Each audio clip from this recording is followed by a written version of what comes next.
Okay, so HBO just released these behind the scenes, like character spotlights kind of thing. And I mean, they had Aemon, Daemon, Rhaenyra, Alicent. They did one for Aegon and also like Lord Corlys Valerion as well. But in Daemon's spotlight, they showed this scene from season 2 where he is apparently like lunging at Rhaenyra, and so a lot of fans had very strong reactions to this. So I want to discuss it. Let's get into it, shall we?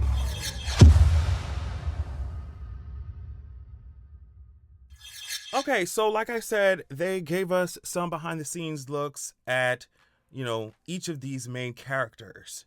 And in Damon's, of course, you had the actor Matt Smith talking about a bunch of stuff. We got to see him on set, right, writing Caraxes, of course. We got to see him on set with Rhaenyra, so it was fun, right? But at one part of the promo, this behind the scenes video, Daemon lunges at Rhaenyra, and I'm not talking about no little ass like, oh girl, move back. No, like he's lunging at her, like he's fin to punch her or some shit like that. And so a lot of the fans had a very negative react. Of course, like, I mean, especially if you're Team Black and you love Rhaenyra, of course you're gonna be mad that she's experiencing this kind of shit, right? But some fans were like, just like, oh my god, this is not like Daemon at all, and I can't believe that Rhaenyra is experiencing this. Daemon was never abusive to her, da da da da. And so I'm gonna put a disclaimer that I'm not like a book girl like that. I will look up what's going on with the lore and stuff, but I am not gonna sit here and pretend like I'm some avid reader of the books. But as far as I know, I always do my research. Fire and Blood is presented as an in-universe history written by Archmaester Gildain of the Citadel of Old Town.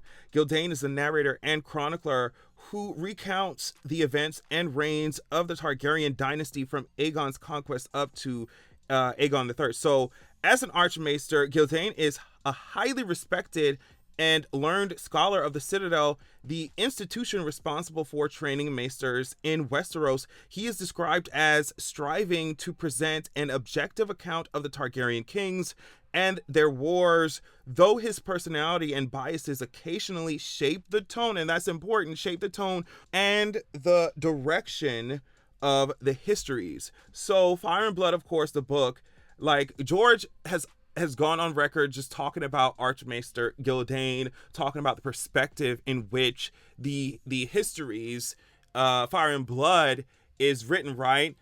Which of course House of the Dragon is based on. Now, I think book people it makes sense for them to be annoyed by certain changes. It makes sense for them to be like, okay, y'all kind of annoyed me with how you portrayed Alicent and Rhaenyra's relationship. Like, I could understand book people being annoyed by that. But I just feel like we've gotten so many things from George himself saying that, like, these histories are written by, or like written from a certain perspective.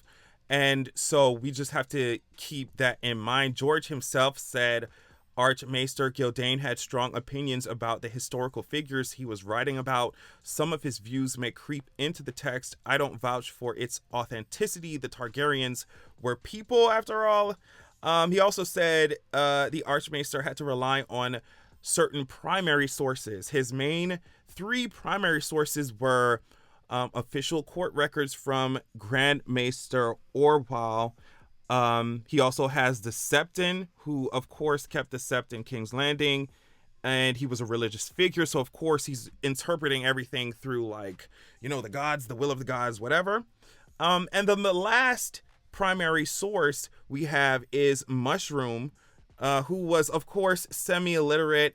Basically, Mushroom's stories were the most scandalous. George said, since this is a fake history, I didn't want to tell it as an omniscient historian setting down, oh, well, this is exactly what happened. He said, I love the idea of telling it as a historian in world who's trying to figure out what happened, but he's looking at his primary sources and he's finding contradictory accounts. So he has to sort through the stories to decide which he believes and which he doesn't believe. And so, just because I'm, of course, approaching this from like not really a book person, I know a lot of the lore, so I can understand why people are annoyed, right? From the books.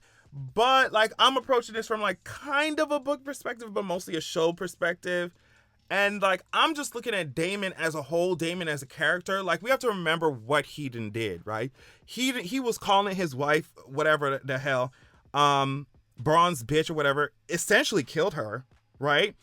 He was already choking Rhaenyra out. I mean, we started out this story with him chopping off people's appendages in King's Landing, you know, and him causing all this havoc. So I don't know. I would like to know what y'all think about this. How much of this do you think is, well, you know, like, oh, they really got the showrunners really got it wrong. Daemon is really not this kind of person, versus like some of the fans having this, you know, fantasy, having this facade, having this like, it's like a fantasy about Daemon not even adding up the kinds of things he was doing this whole time, just because y'all might think he's hot or cute or whatever.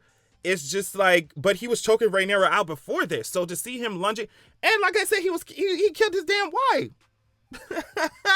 So like, I guess maybe some book people will be rolling their eyes at this video.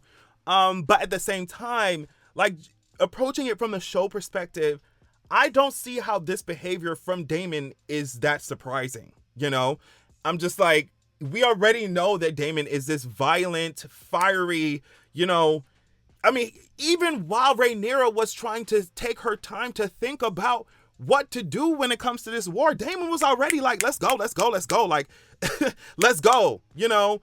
And I understand that it's war and we have to go, we have to fight, whatever.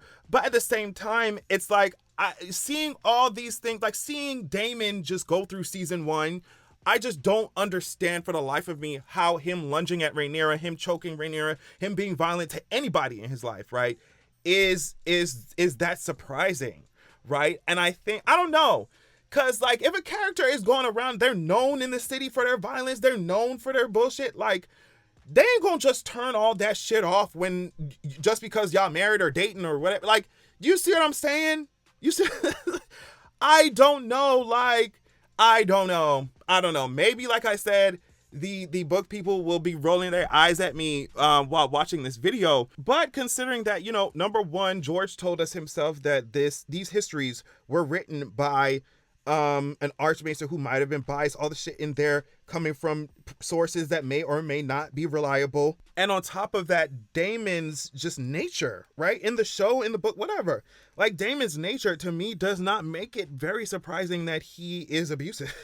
Like, what are y'all talking about? Like, so I feel like in the show, they set it up to where, yeah, Daemon is violent. Daemon is abusive. And like, since season 1, I don't see how this is like so off the wall. But like I said, I'm approaching this as someone who has not like dived into the books like that. So if you're over here like, girl, rolling your eyes, I can understand. But I'm saying, like, from a show perspective, from what I know, even like what I know about Daemon's violent ass in the books, it's just like, I don't find it that far of a stretch that he is abusive to Rhaenyra. Like, especially after Matt Damon, the actor in one of the promos, said that the only loyalty Daemon has is to his dragon.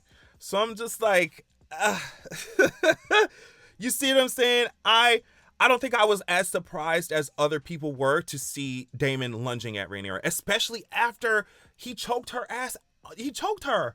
He put his hands around her neck after he found out that Viserys told him that the royal secret or whatever about the White Walkers coming, and how Aegon wanted to join the Seven Kingdoms up to fight against the Night King and shit. So it's just like, you know, he choked her ass out then. So it's just, are we really? I don't know. So tell me what y'all think.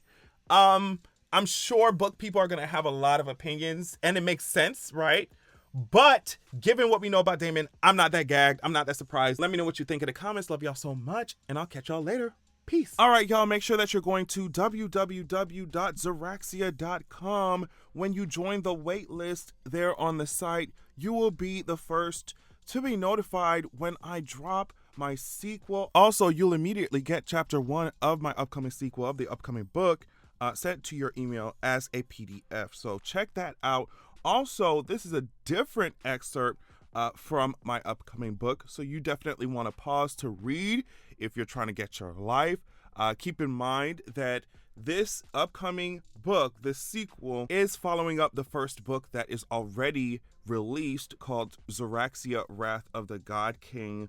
I released it a few years ago. It was my introduction to writing fantasy and stuff, so just go easy on me. But either way, as you can see here, it's given 4.9 stars. It's given 4.9 stars. So yeah, check out Zoraxia, Wrath of the God King while you wait for Zoraxia, The Vengeance of Coldwind, right? And go to Zoraxia.com, sign up, join the waitlist, get your free chapter. Thank you so much.